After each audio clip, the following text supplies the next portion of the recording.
वसुदेवसुतं देवं कंसचाणूरमर्दनम्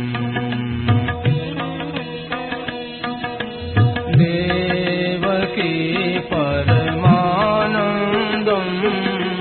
कृष्णं वन्दे जगद्गुरुम्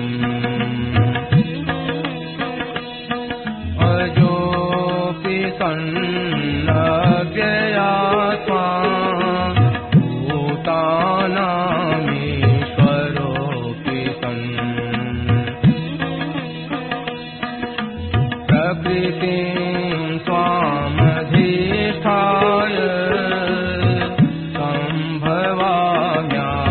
सम्भवाम्यात्ममायया यदा यदा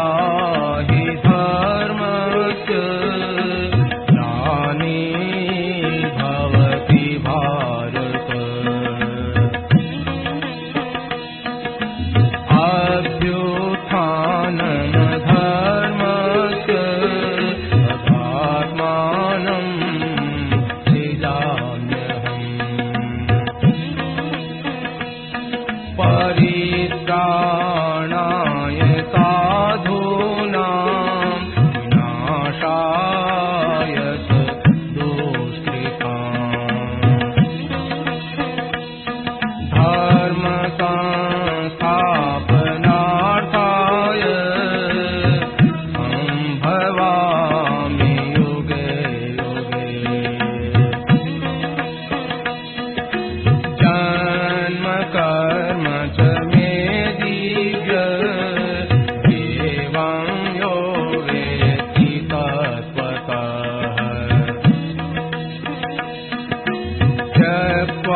देहं पुनर्जन्म नयति मामेति सोऽर्जुन वीतराग भय क्रोधा मन्मया मामुपाश्रिताः बहवो ज्ञान तपसा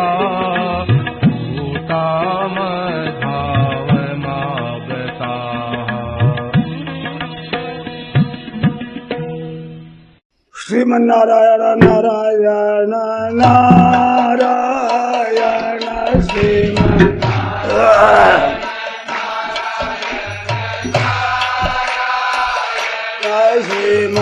श्रीमन्नारायण नारायण नारायण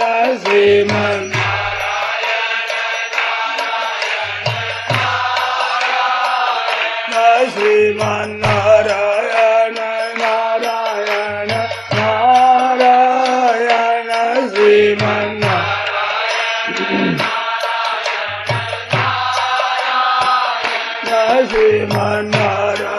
श्रीमन्नारायण नारायण नारायण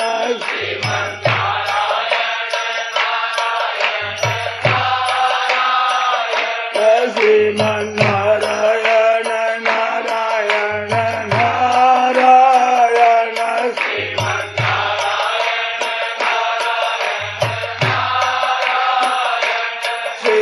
श्रीमन्नारायण नारायण नारायण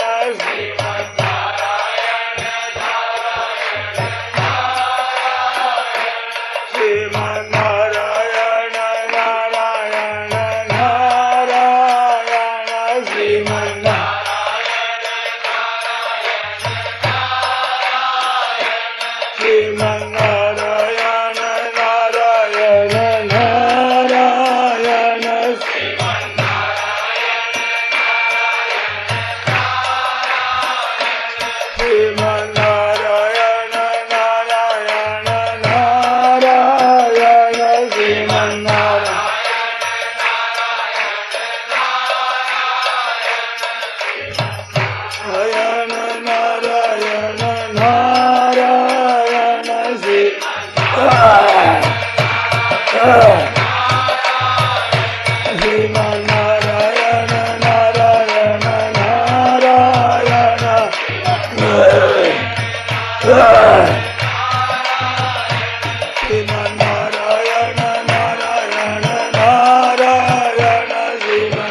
श्रीमन्नारायण नारायण नारायण श्रीमन्नारायण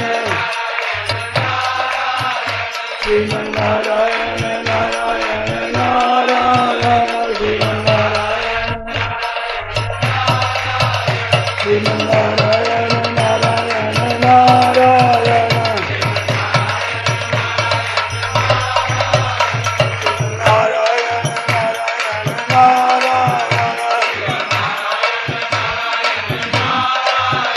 श्रीमन्नारायण नारायण नारायण श्रीमन्नारायण नारायण नारायण श्रीमन्नारायण नारायण नारायण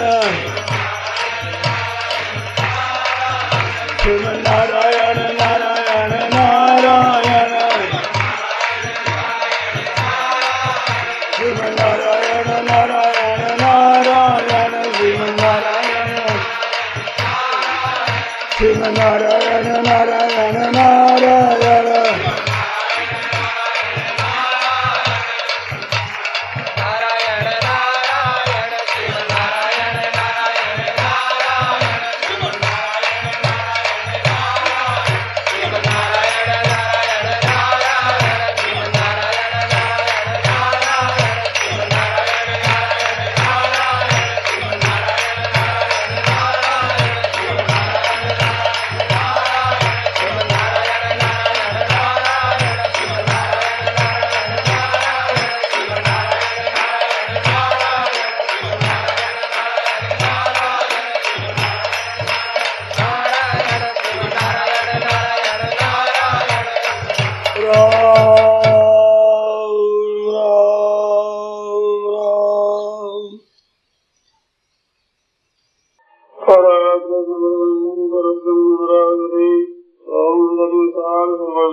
वंदे नंदापारिजाताय तोत्रवेत्रैकपाणये ज्ञानमुद्राय कृष्णाय गीतामृतये नमः।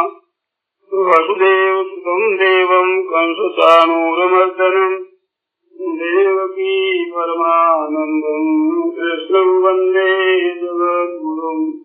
वंशीविभूषितकरान्नवनीतराभात् ीलाम्बरारुणबिम्बफलादरोष्ठात् पूर्णेन्दुसुन्दरमुखारविन्दनेत्रात् कृष्णात् परं किमपि तत्त्वमहं न जाने। हरि ओं नमो परमात्मने नमस्ते गोविन्दाय नमो नमः। श्रीरमणे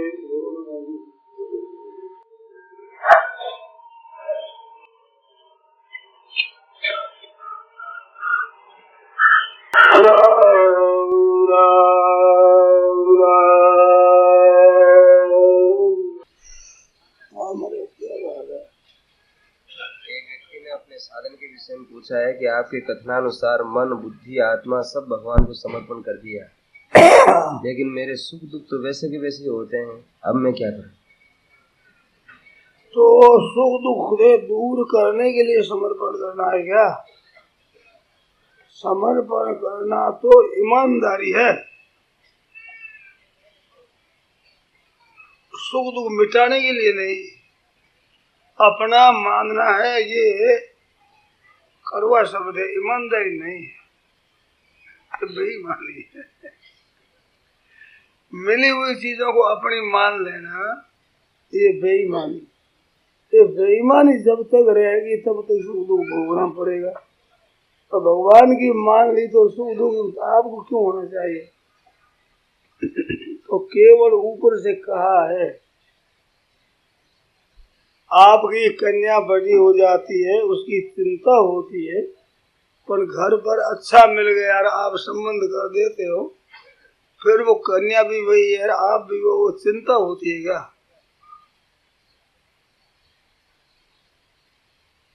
अब चिंता नहीं होती। आप वही हो, कन्या आप वही है, चिंता क्यों नहीं होती? तो भाई आपने घर गई, अब सोच लो आप चिंता। ऐसे भगवान को दे दिया तो घर की, शरीर की, कुटुंब की, धन की, घर की चिंता बनो कैसी? चिंता दीन दयाल को मोमन सदानंद। चिंता कर तो वो करो, हम क्यों चिंता करें? हमें क्यों दुख सुख होगा? हमें तो मौज करेगा, आनंद रहेगा। रास्ते देने का केवल स्वांग है, हृदय से दिया नहीं। देने पर अपना कुछ रहता ही नहीं, फिर उसकी चिंता कैसे? चिंता आपके घर की होती है, दुनिया के घरों की क्यों नहीं होती?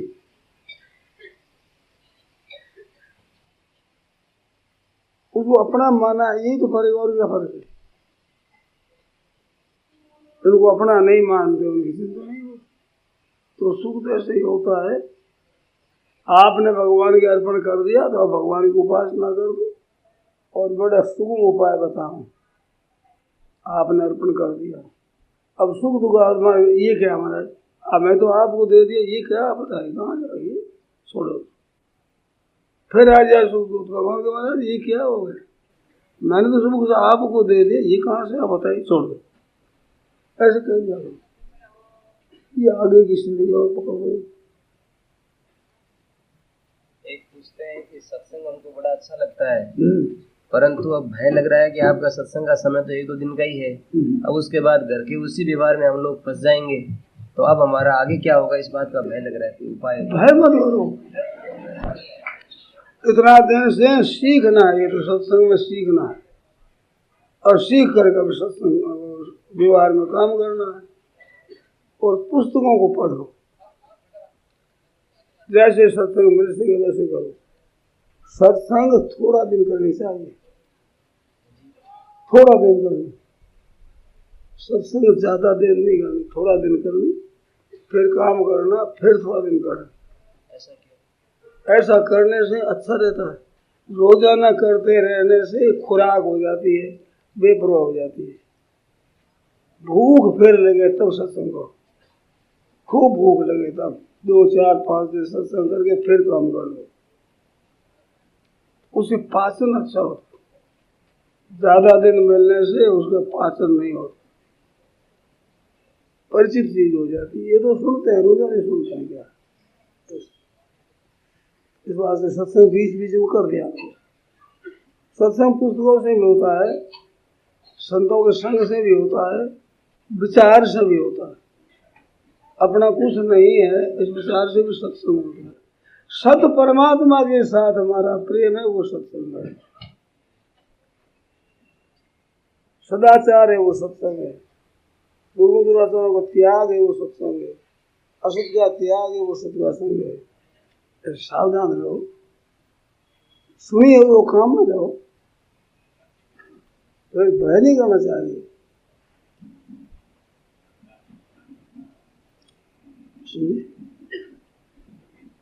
दूसरी बात ये करने का मन कम करता है। दूसरे मन में दाई मन कम करता है। हमें सत्संग अच्छा लगता है तो ये हमारे पास रहे, ये क्यों आप उनके पास रहो?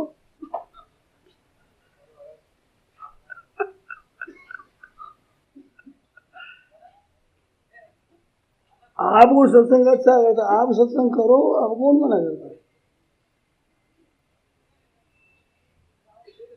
तो मैं हरेक गांव में हरेक आदमी के पास कैसे रह सकता हूँ?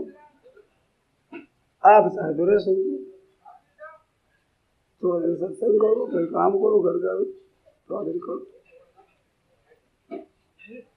हमारे अनुकूल बन जाए सब। यही तो गलती है, यही तो कुसंग है। हम उनके अनुकूल बन जाए, ये हमारे हाथ की बात है, ठीक बात है। दूसरे हमारे अनुकूल बन जाए, ये हाथ की बात नहीं है, ठीक भी नहीं है, फायदा भी नहीं। एक ने पूछा है कि आपने पितरों की गति के लिए गया जी की शादी की महिमा कही है, परंतु जहाँ पाश्चात्य देशों में गया जी है ही नहीं, पितर तो वहाँ भी होते हैं, उनका कल्याण कैसे होता है? उनका कल्याण मुश्किल है। तो कल्याण का क्षेत्र भारतवर्ष माना, भारत आदि जिनका भाग्य अच्छा होता है वो भारत में जन्म होता है। भारतवर्ष की बात अलग है। देखो, मनुष्य का सब शरीर है, परंतु इसके सद्भाव हृदय में पैदा होते हैं, टांग में क्यों नहीं होते? एक अंगुली में हो जाए। तो ऐसे ये हृदय स्थानीय है भारतवर्ष, इसकी बहुत बड़ी महिमा। सूर्य की देखो तो यहाँ 6 ऋतु होती है, किरणें अधिक अलग चलती है, कहीं ठंडी ठंडी होगी तो कहीं गर्मी ही गर्मी होगी, कहीं वर्षा ही वर्षा होगी, तो एक ही होगा। पौधे भी भारतवर्ष में जितने ढंग के लगते हैं, अन्न जितने प्रकार का होता है, फल जितने प्रकार के होते हैं, इतने प्रकार के हर देश में नहीं होते।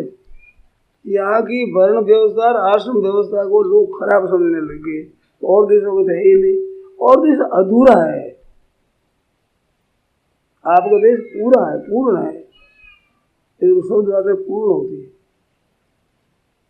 उन देशों में ऐसा है, उनमें उद्धार की बात नहीं है, कल्याण की बात नहीं, भोग भूमि है, भोग भोगने के लिए है। वे भी उद्धार चाहे तो उद्धार हो जाएगा, कल्याण चाहे तो उद्धार कल्याण हो जाएगा, इसमें संदेह नहीं। कोई भी चाहे, पशु पक्षियों में भी ज्ञान नहीं है पर कोई चाहे तो उनका भी कल्याण हो जाएगा।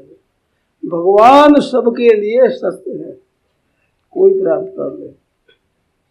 उन विदेशों में रहने वाले भी अगर परमात्मा को प्राप्त करना चाहे प्राप्त कर सकते हैं, परंतु वहाँ मर्यादा नहीं है ऐसी जैसी यहाँ सुचारू रूप से भारतवर्ष में है। अवतार जितने हुए सब भारतवर्ष में ही हुए, भगवान भी अवतार लेते तो यहाँ रहते। ये विशेष भारत की महिमा है। कि हम लोग पाप तो नहीं करना चाहते, परंतु बम्बई जैसी नगरी में रहते हैं और यहाँ पर झूठ कपट करने वाले लोगों के साथ ही हमारा व्यवहार होता है। रुपये की मुख्यता के कारण से हमको भी न चाहते हुए भी कभी कभी पाप कर्म में प्रवृत्त होना पड़ता है। ऐसी स्थिति में हमारे मन में विचार पैदा होता है कि प्रभु के हाथ से हम पाप करते हैं कि हम हमारे द्वारा ही पाप करते हैं। क्या बात पूरी अपने से करते, भगवान नहीं करते पाप। भगवान अपने कानून से विरुद्ध काम कैसे करवाएंगे? पाप तो भगवान के कानून से विरुद्ध होने से होता है। भगवान अपने कानून से विरुद्ध काम नहीं करवाएंगे। अर्जुन ने पूछा है 3 अध्याय के 36वें श्लोक में कि मनुष्य नहीं चाहता है फिर पाप क्यों कर बैठता है? तो भगवान ने उत्तर दिया जो कामना है ना, धन मिल जाए, मान मिल जाए, भोग मिल जाए, ये जो भीतर की इच्छा है ये पाप करवाती। और ये इच्छा मिट जाए।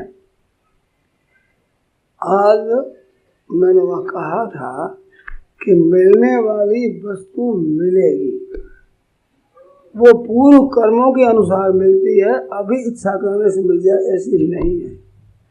उद्योग करो, पुरुषार्थ करो, रात दिन खूब बेहद काम है, शास्त्र की आज्ञा के अनुसार पुरुषार्थ करो, चेष्टा करो, असक्ता सततं कार्यं कर्म समाचरो, कर्तव्य कर्म हरदम करते रहो, पर मिल जाए ये चिंता मत करो। आज मिल जाएगी तो चिंता, अरे काम करते नहीं, बड़ा भारी नुकसान। भारतवर्ष कर्जदार हो गया है इस कारण से। लोग कहते हैं आज हरे को काम नहीं मिलता, वास्तव में ऐसी बात नहीं है। काम करने वाले ईमानदार आदमी नहीं मिलते, बेकारी बहुत है। बेकारी किसके लिए है? जो ठीक ईमानदारी से काम नहीं करते उनके लिए बेकारी है, लेकिन बेकारी नहीं। हर एक क्षेत्र में अपना अपना काम करो, तो काम करना चाहिए, इच्छा नहीं, कामना नहीं। भी इतना धन मिल जाए, इतना मान मिल जाए, इतना आदर मिल जाए, इस कामना का त्याग करके सबको सुख कैसे हो, सबको आराम कैसे मिले, सबका भला कैसे हो। भला उतना ही कर सकते हो जितना उनके लिखा है, अधिक आप कर नहीं सकते।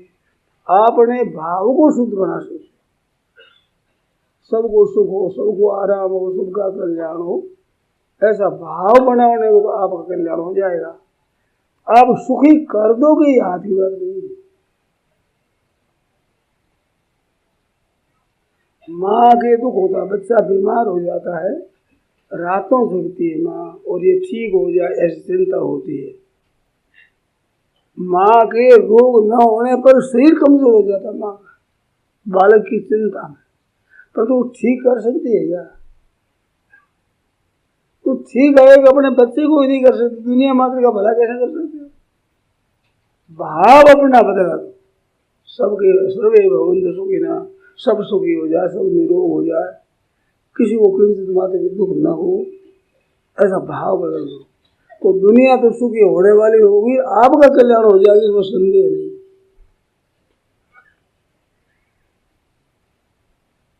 हरे को सुख कैसे मिले, आराम कैसे मिले, भला कैसे हो, कल्याण कैसे हो, सबका दुख कैसे मिटे, ऐसे भगवान से कहो, और मन में यही भाव रखना चाहिए। अपने पास जो धन है, हमारे पास बुद्धि है, विद्या है, योग्यता है, पद है, अधिकार है, उसके द्वारा दूसरों को सुख पहुंचाओ और अगले हित करो। पर हित सरिष धर्म नहीं भाई, पर पीड़ा सब नहीं अरमाई, पर हित बस जिनके मन माई, तिनका जग दुर्लभ कसु नाई। भगवान कहते हैं ते प्राप्नुवन्ति मामेव सर्वभूति हिते रता, प्राणी मात्र के हित में जिनकी प्रीति होती है उनको भगवान मिलते हैं, सगुण मिलते हैं, निर्गुण मिलते हैं। संसार का सुख उतना ही होगा, वो पदार्थ उतने ही मिले, कम नहीं मिले। सबके हित चाहने से अपने कम नहीं मिलेंगे, कम मिले तो भी लाभ होगा, अपने तंगी भोगेंगे तो भी लाभ होगा। बड़ी भारी तपस्या, कला क्षय श्लाघ्य धरोहि विद्धि।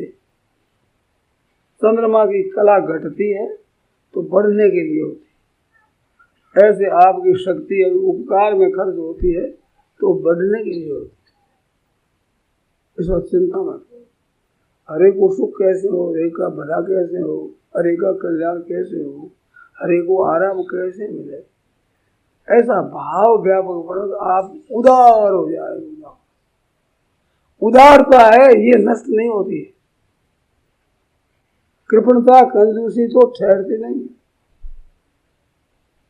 कैसा ही कृपण हो, अपने स्त्री बच्चों के लिए, अपने शरीर के लिए उदार हो जाता है। उदारता मिट नहीं सकती, कृपणता टिक नहीं सकती। दुगुण दुराचार है वे बढ़ावती है, सदगुण सदाचार स्वतः स्वरूप है। दुगुण दुराचारों को त्याग करके सदगुण सदाचारों का संग्रह करो। सर्वे भवन्तु सुखिनः सर्वे सन्तु निरामया, सबके सब सुखी हो जाए, सबके सब निरोग हो जाए। सर्वे भद्राणि पर, सबके कल्याण मंगल ही मंगल होता रहे। ना कष्ट दुख भाग हो, कोई किसी को किंचित मात्र भी दुख न हो, ये भावना आप बनाओ। ये पाप वाला प्रश्न है ना यार, तो फिर भी हमारे सुख दुख क्यों होता है, पाप क्यों होता है, मिट जाए। केवल भाव आप बदल दो। नफा वस्तु में है नहीं, नफा भाव में हो। भाव बिगुना परशुराम बैठा पूंजी खोल। घाटा लगता तो भाव गिर जाने से लगता है ना, तो वो भाव तो बाजार के अधीन है, ये आपके अधीन। व्यक्ति का अपना भाव शुद्ध करो, अपना कल्याण हो जाएगा। सबके प्रति अपना भाव अच्छा बनाओ, और सत्संग के द्वारा यही सीखा जाता है। ये सीखना हो तो स्वार्थ भाव तो हर एक में पड़ा ही है।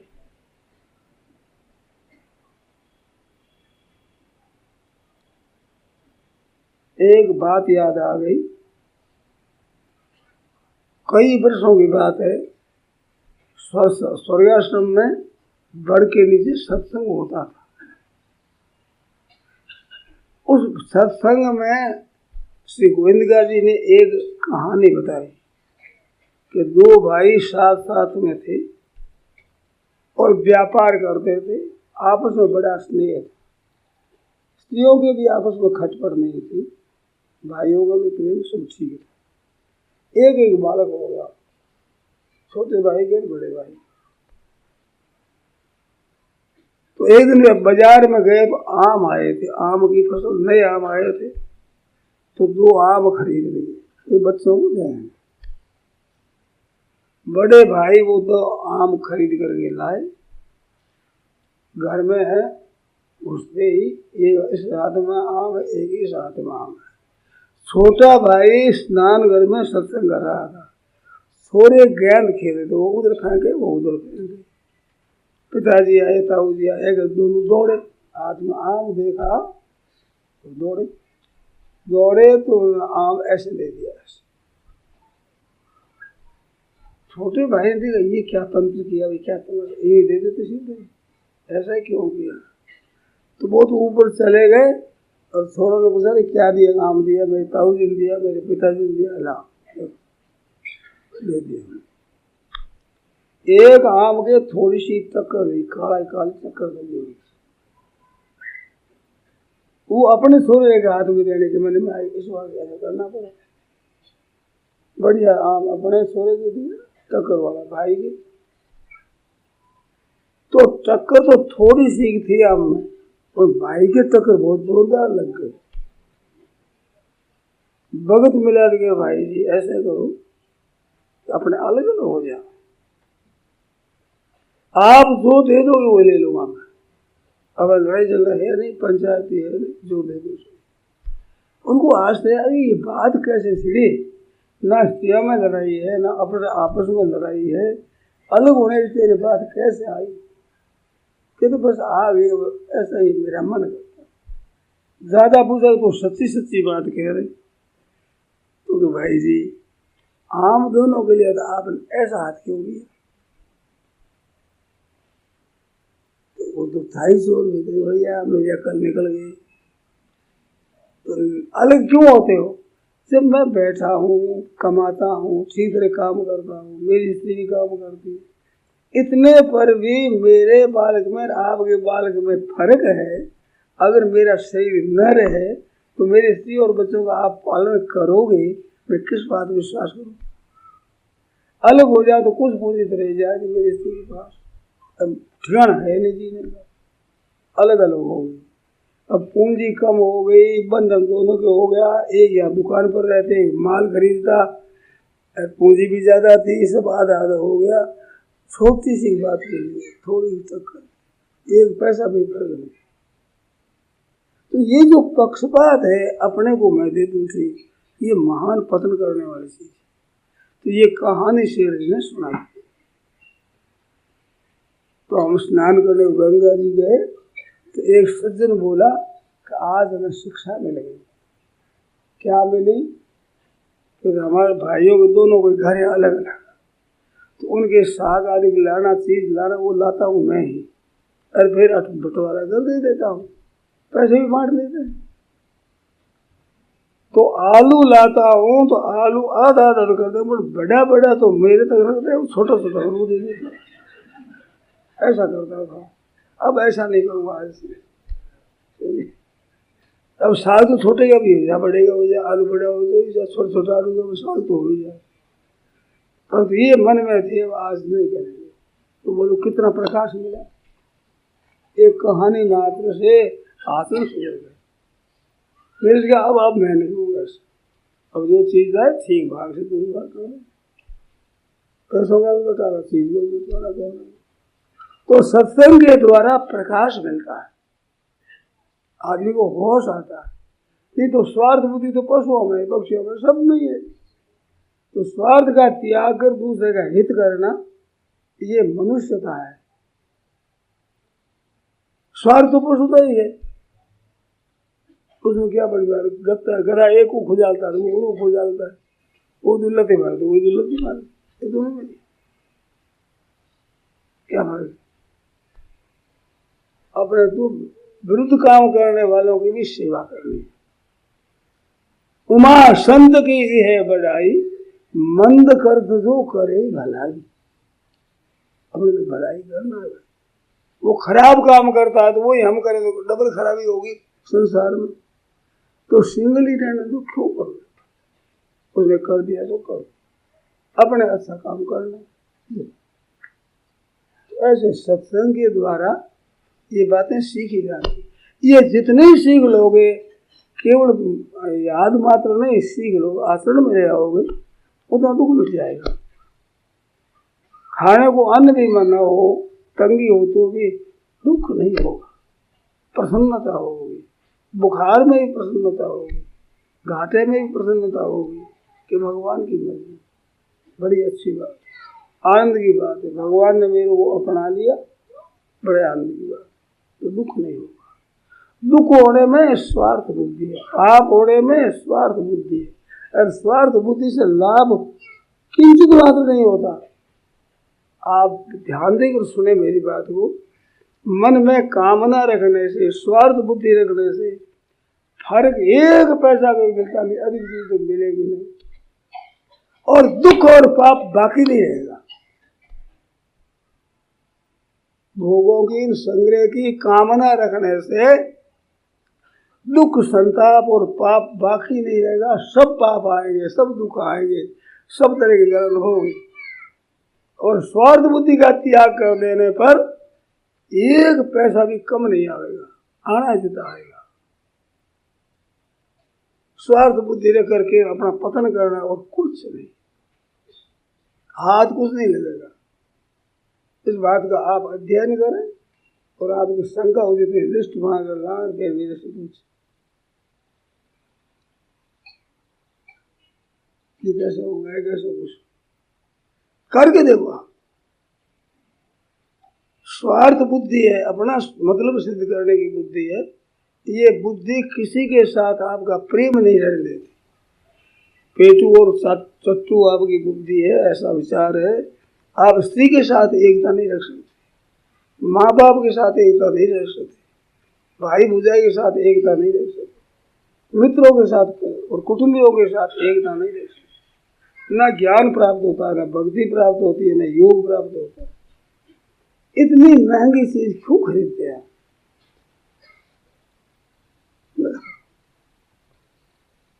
काम है हमें धन हो जाए, हमें सुख हो जाए, ये आपने खरीद लिया। अब किसी के साथ एकता आपकी नहीं होगी, जहां जाओगे खटपट मचेगी। स्वार्थ बुद्धि का त्याग कर हित करोगे तो जहां जाओगे वहीं आनंद हो। एक हमें कहानी याद आ गई।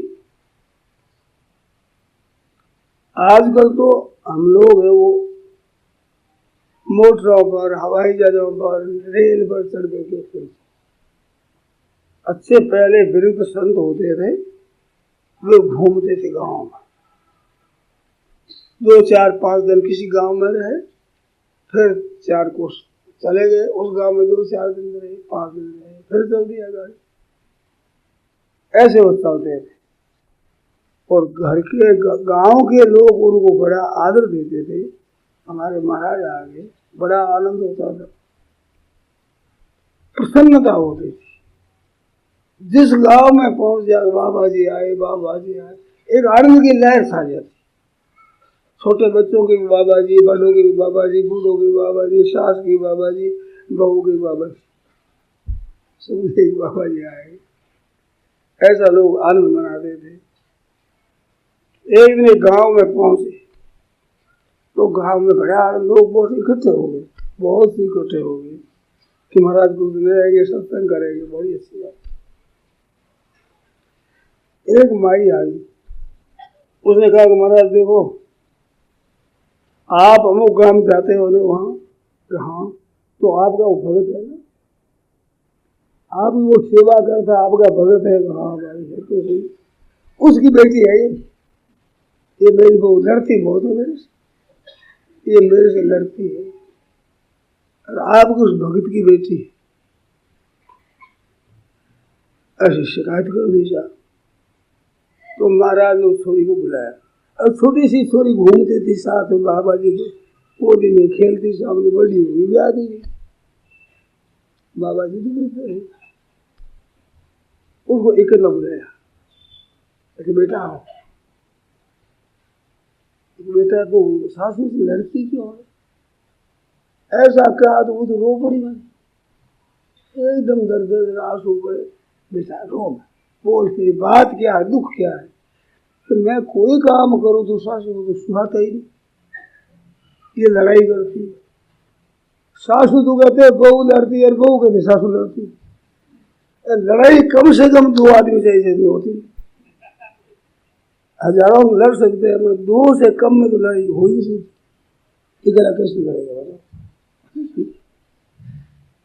मिटाने में अकेला मिटा सकता है, लड़ने में 2 चाहिए।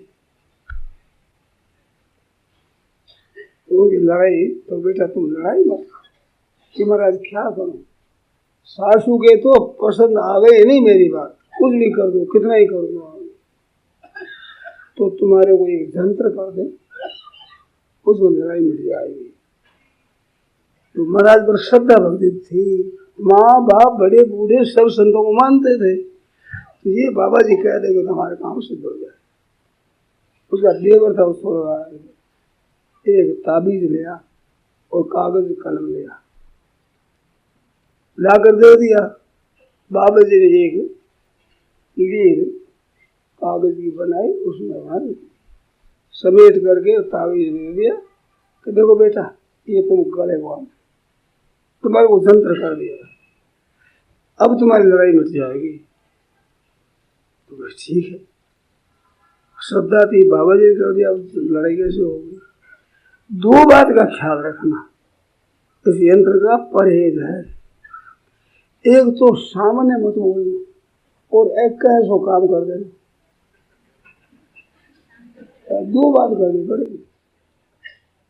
यंत्र तो खराब हो तो मैं फिर बना दूंगा, पर ये व्रत तेरा टूट जाए तो मेरे से हाथी बात नहीं, ये तो व्रत तेरे को रखना पड़ेगा, फिर तुम सिद्ध हो जाएगा, फिर तो लड़ाई। उसने कहा ठीक है महाराज, कितना दिन करना पड़ेगा? तो 12 महीना। 12 महीना बिल्कुल ठीक देवे। एक दिन बोल गई तो उतने दिन पहले वाले गए, अब उस दिन से शुरू होगा। अब महाराज वो निगाह रखे सासू क्या कहते, जो कहे सो काम करे। सासू ने देखा बाबा जी करे क्या जंत्र है, बहू तो सुधर गई और सासू भी गाली नहीं दे। बहू ने देखा कि सासू भी सुधर गई, जंत्र तो चमत्कारी है बाबा। अब प्रेम होने लगा, फिर कई महीनों के बाद फिर घूमते आ गए, और सब गए वहाँ, कहते महाराज आपने निहाल कर दिया, हमारे घर की लड़ाई मिटा दी। उस छोरी को बुलाया, तुम बेटा बोल कैसी बात है? कि महाराज एक दिन मैं तो बोल गई, सामने बोल गई, तो बेटा उस दिन के बाद 12 महीना होगा। ठीक है महाराज कर लूंगी। अब देख लिया चमत्कार, यंत्र में चमत्कार है। तो 1.5-2 वर्षों में 12 महीने पूरे हुए। वो पूरा हो, सब घर वाले बड़े राजी हुए, घर की कलह बैठ गई। बाबा जी ने कहा देखो तुम्हारे जंत्र सिखा दे, किसी काम पर तुम भी कर देना। ठीक है, तो चलो तुम्हारे घर पर सा है, पर घर वालों के से बाहर का कोई आदमी ना रहे, घर वाले सब बाहर बच्चे से, वो बाहर का नहीं। अब क्या उसको यंत्र को खोलो, ताबीज खोलो, खोल कर वो पुर्जा निकालो, पढ़ो। उसमें पुर्जा निकाला तो उसमें लिखा था सास बहू राजी तो साधु को क्या, सास बहू नाराज तो साधु को क्या। अब क्या मतलब है? रोजे ना लड़े तो हमारे क्या हुआ, और कभी नहीं लड़े तो हमारे क्या है? कि महाराज इस यंत्र में इस वास्ते खोलाया कि यंत्र मंत्र में कभी पढ़ना मत ही, कोई ठगाई करेगा कि हम यंत्र कर देंगे, मंत्र कर देंगे, ठग होता है ठग। इस बात किसी ने पढ़ना, इस बात तुम्हारे को बताया, ये कोई मंत्र है? बात तो ये है कि सामने नहीं बोलना, कह जैसे कर देना। ये बहनों से कहना कि ये यंत्र सब ले लो आज, बड़ा कह जैसे काम करो और सामने मरो ना, कैसे बढ़िया काम, भी कला लड़ाई मिलेगा, काम तो करना पड़ेगा ही, फिर सामने बोल के काम क्यों बिगाड़ो? सामने बोलो ना, बोलना ही हो, न्याय की बात भी हो तो उसी दम उठ जाओ काम करने के लिए, थोड़ी दूर जाकर पीछे आ जाओ। क्यों क्या बात है कि एक बात मन में आई आपको तो कह दूँ, हाँ कह दूँ, ऐसा काम कर, ऐसा बिगड़ जाएगा, ऐसा काम गलती हो जाएगी, कि नहीं कर दो, फिर नहीं कोई कर दो, और काम बिगड़ जाए तो वही कहे भाई मैंने तो कह दिया है, काम तो बिगड़ गया, तो आपका आदर हो जाएगा, आपकी बात का आदर हो जाएगा। इतने पर नहीं कहना मैं पहले कह दिया था, यूँ मत कहना, ऐसा कह देना तो मेरे को यंत्र या मत हो, ये तो बात बताई ऐसी आई मन में नहीं कह दी, तो सब विचार हमारे ठीक ही होते, ऐसा कोई नहीं, बात सच्ची है नहीं। तो इस तरह के भाव है, ये सीख लो, ये सत्संग है, ऐसा आचरण हो जाए ये सत्संग। अब आप सत्संग करो, रोज ना घर में करो, ऐसे बड़ों के पगा पड़ो, उनका कहना मानो, सामने मत बोलो, निरादर मत करो। देखो घर में कड़े मिटती है कि नहीं, सुबह शाम दोनों को नमस्कार करो, बड़ा हो, जेठानी हो, बड़ी नंद हो, सासू हो, रोजाना पगा पड़ो, दोनों को सुबह और शाम। खटपट होगी तो मिट जाएगी, नहीं होगी नहीं, हो जाएगी तो शाम पगा पड़े मिट जाएगी। कैसी बढ़िया बात, तो ना खर्चा लगता है ना बना, और मौज से बात हो जाती है। ऐसे संत होते थे, उनके पास महाराज शिकायत जाया करती है, राजगीर दूसरे करते हैं ना मुकदमा, वो मुकदमा उन संतों के पास होता, लोग लड़ते गए, मैं महाराज को कह दूंगा, अच्छा भाई महाराज को मत कहना, अब कोई वो मारपीट तो करते ही, और महाराज को मत कहना, और ऐसी बात ऐसा आपस में सूझ जाए, तो महाराज बता देते ऐसा करो, तुम ऐसा करो, बाबा ने कह दिया बस अब ऐसे। और वे संत निष्प्रिय थे, किसी से गुस्सा आते नहीं थे, घूमते थे, सबका भला हो जाए ये भाव उनके भीतर रहता था, तो उनके द्वारा बड़ा भला होता।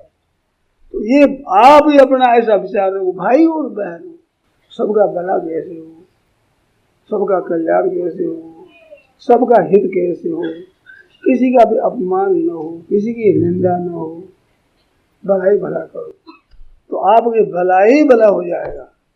ये सब का सब कामना के कारण से बाधा लगती है, सब काम ठीक नहीं होता। अपने कामना का त्याग कर दूसरों के हित की भावना, तो सब काम ठीक हो जाए। तो ये सत्संग के द्वारा सीखना, ये सीखने की पाठशाला है, सत्संग है ना। अपने जो विवेचन करते हैं, कथाएं तो अनेक जगह होती है और उनमें बड़ी बड़ी बढ़िया बातें मिलती है, पर तो अपना सत्संग तो पाठशाला है, पढ़ाई है, पढ़ाई कर लो, बहुत प्रकाश मिलेगा, नई नई बातें स्वतः पैदा होगी मन में। आप साहब गुरु सीख लेते हैं व्यापार का, हिसाब का, तो गुरु आप ही कर लेते हैं। ऐसे सत्संग के द्वारा गुरु मिलते हैं, उनको आप अध्ययन कर लो, सो काम ठीक होने लगेगा। तो सत्संग आपके आचरण में आ जाएगा, और उसके द्वारा दुनिया का आपका बड़ा हित होगा। पहले कहीं कहीं स्वार्थ में बाधा लगे तो थोड़ा सह लेना। और खेती करने वाले बढ़िया बढ़िया दानों को धूल में मिला देते, मिट्टी में मिला देते, तो खेती हो जाती है। ऐसे आपका सुख है, मेरा सुख गया धूल में, बड़ा अच्छा खेती हो जाएगी। बहुत अच्छा है, मिलन दो ठीक है। ऐसे आपस में प्रेम रखो, स्नेह रखो, तो दुख मिट जाएगा। देखो दुख जो कहते हैं प्रारब्ध का फल है, प्रारब्ध का फल दुख नहीं है, पुराने कर्मों का फल दुख नहीं है, दुख है मूर्खता का फल। तो कर्मों का फल क्या है? परिस्थिति है, सुखदायी परिस्थिति मिल जाएगी, दूसरे अनुकूल परिस्थिति, प्रतिकूल परिस्थिति, ये तो है कर्मों का फल। पर आप सुखी दुखी हो जाओ, ये कर्मों का फल नहीं, ये तो केवल मूर्खता का फल है। मूर्खता मिटा दो, दुख मिट जाएगा।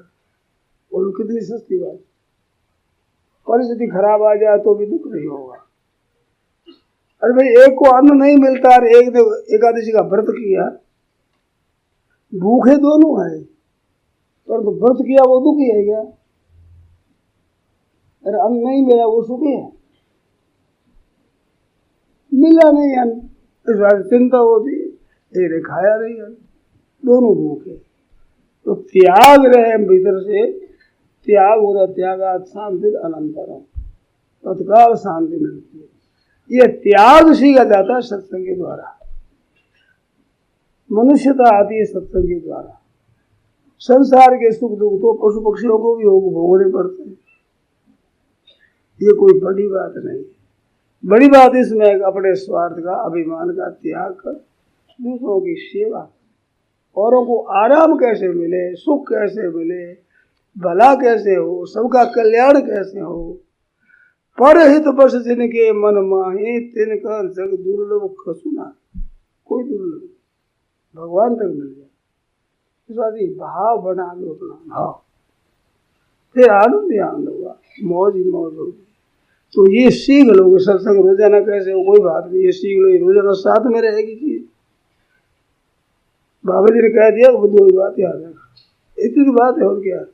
बड़ों के सामने में प्रणाम करो, बड़ों का कहना करो, छोटों को प्यार से समझाओ, नहीं समझे दुखी मत हो, अपने कह दो प्रेम से, अच्छी बात बता दो, सलाह दे दो, माने तो खुशी, न माने ज्यादा खुशी, ज्यादा प्रसन्न होना चाहिए अधिक, क्योंकि हमने तो अपनी बारी निकाल दी, हमने कह दिया।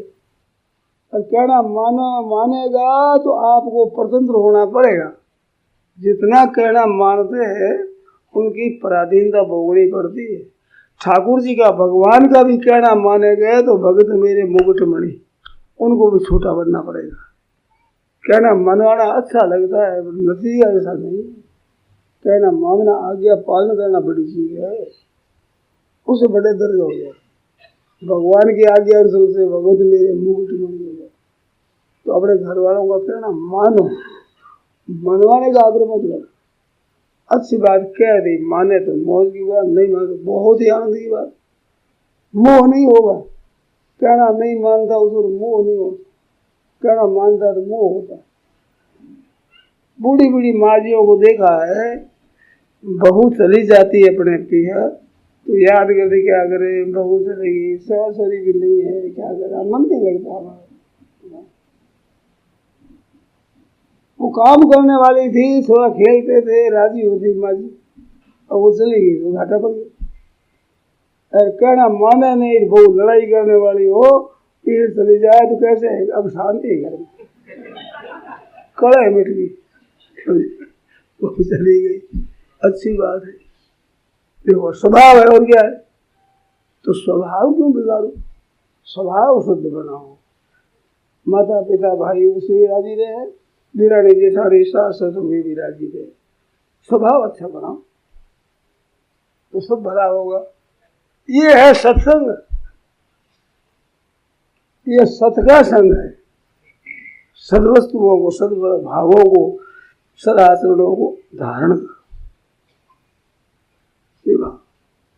तो सत्संग रोजाना रहे, अपने मन में पकड़ ली बात है भैया, दूसरों का हित करना है।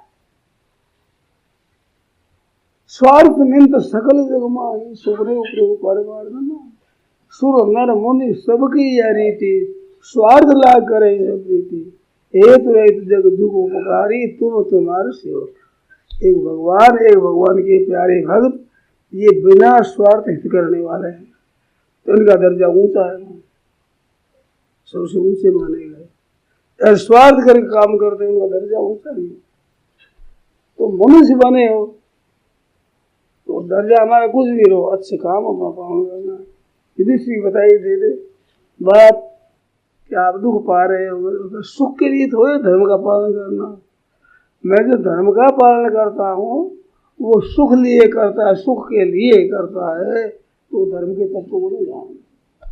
धर्म तो मनुष्य का कर्तव्य है, पालन करना चाहिए, सुख हो चाहे दुख हो, आप चाहे संपत्ति है, अपना काम ठीक तरह से करना है, उत्साह पूर्वक की बात। तो अपना काम ठीक तरह से करना है, ये सत्संग है, धारण कर लो, एक एक का हित करो, दोनों ठीक हो जाए।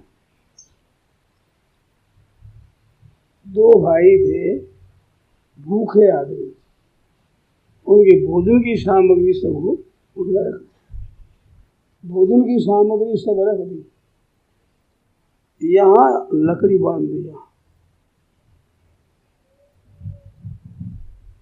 अब यूं हाथों में भोजन खाए, ऐसे हाथ होने से लकड़ी बांधी हुई है। तो भोजन सामने सामग्री पड़ी, भूख लगी हुई, खा नहीं सकती। तो उन्होंने क्या किया कि 2 पत्तल परोस दी।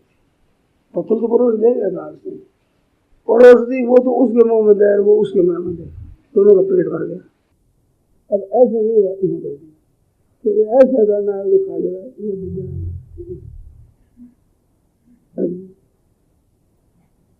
उसी की सीधी बात है। तिजोरी की चाबी होती है, यूं घुमा दे बंद हो जाती, यूं करते खुल जाती है, यूं होते सब बंद, और यूं करते सब सामने आ जाए। तो यूं मेरे को मिले, मेरे को मिले, चाबी बंद क्यों करते हुए?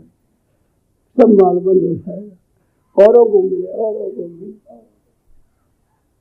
सब माला माल हो जाएगा, सब बोल हो जाएगा। ये आजकल सीख नहीं है, यही तो सत्संग करना। सत्संग के द्वारा ये युक्ति सीख, फिर इसी काम में लो, सुखी हो जाए, जीवन सुखी हो जाए। दुखी देखा ही है आपने, जितना स्वार्थ अधिक होता है उतनी उसकी बेइज्जती होती है और दुख पाता है। जितना उदार भाव होता है उतना सुख पाता है, संसार में यश होता है, वाह वाह कहते हैं, सब लोग उसकी सेवा करने की तैयार रहते हैं।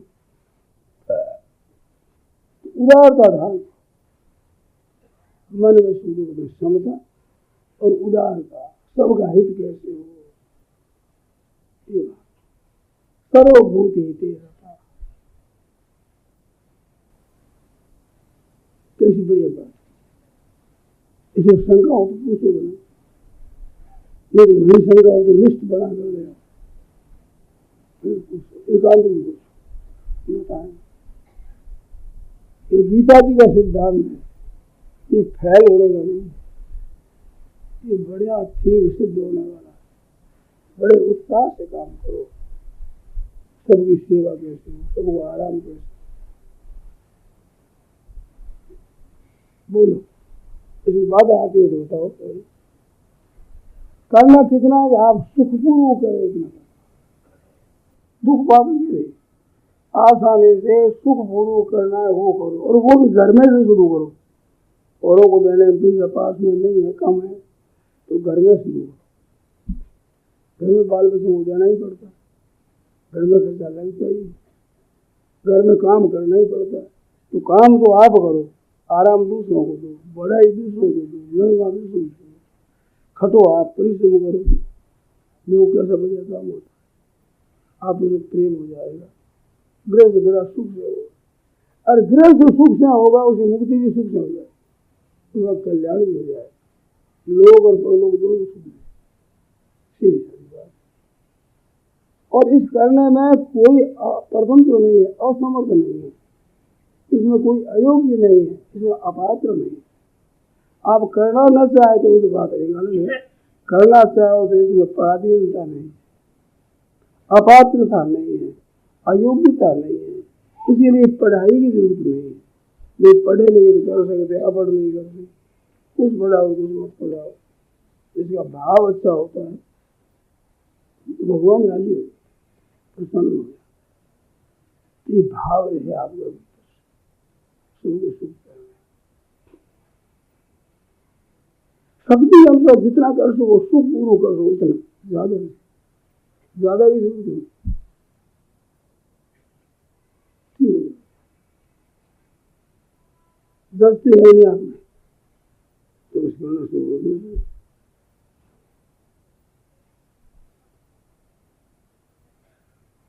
अब और बोलो कोई बात है तो पूछ लो भाई, कुछ समय हो गया। जय सीताराम सीताराम सीताराम जय सीताराम जय सीताराम सीताराम जय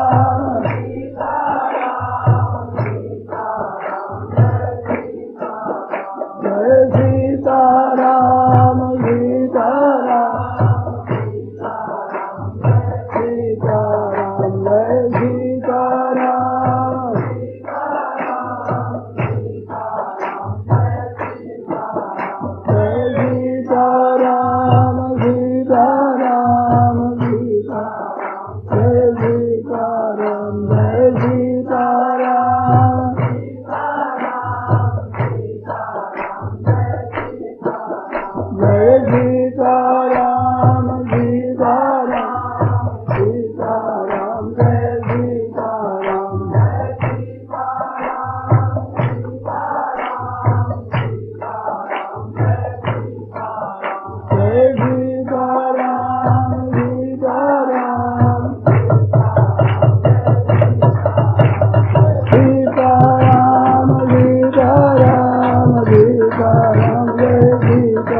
रामचंद्र की जय। मोर मुकुट बंसी वाले की जय। राम